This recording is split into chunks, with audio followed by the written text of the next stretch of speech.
Il est 7h55. La Caisse d'épargne, partenaire du développement des professionnels et des entreprises, vous présente le Zoom Eco. Nikos Aliagas avec Axel de Tarlé. Axel de Tarlé, comment faire pour sauver la planète? On parle tous du réchauffement climatique, mais on constate, on se dit mais que font les politiques, que font les gouvernements? Mais là, nous avons peut-être deux sauveurs, deux économistes qui viennent de décrocher le prix Nobel. Voilà, comment rendre possible croissance économique et bien-être de la planète? Eh bien, au moment où le GIEC publiait hier ses prévisions alarmistes, l'Académie royale de Nobel a lancé ce message d'espoir, en effet, avec ce double prix Nobel décerné alors à Paul Romer et William Nordhaus, qui travaillent sur la question du réchauffement depuis 40 ans. Et sa recommandation pour sauver la planète est toute simple, vous allez voir, elle n'a rien de révolutionnaire.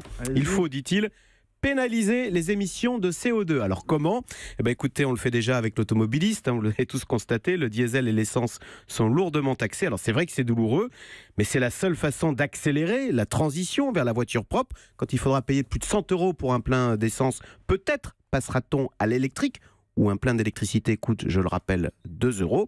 Et puis, il faut faire la même chose avec les entreprises, les usines. Alors, on le fait en Europe, c'est peu connu, mais il existe un marché du carbone pour les entreprises les plus polluantes qui doivent payer de l'ordre de 30 € quand elles émettent 1 tonne de CO2 dans l'atmosphère.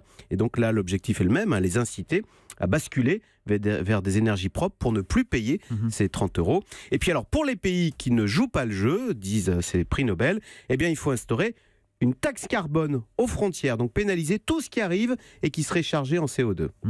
Est-ce que ça peut suffire? Non, de façon réaliste, parce que maintenant il faut agir, on n'est plus dans la théorie seulement. Alors justement, c'est là où l'autre prix Nobel, Paul Romer, est intervenu hier, estimant que oui, c'était tout à fait faisable, qu'on pouvait baisser les émissions dès maintenant pour vivre demain dans un monde meilleur. Le plus grand danger, a-t-il dit, ce sont tous ces messages alarmistes qui font que nous devenons fatalistes et sans espoir. En clair, dit-il, ça n'est pas le moment de gémir, il faut se retrousser les manches.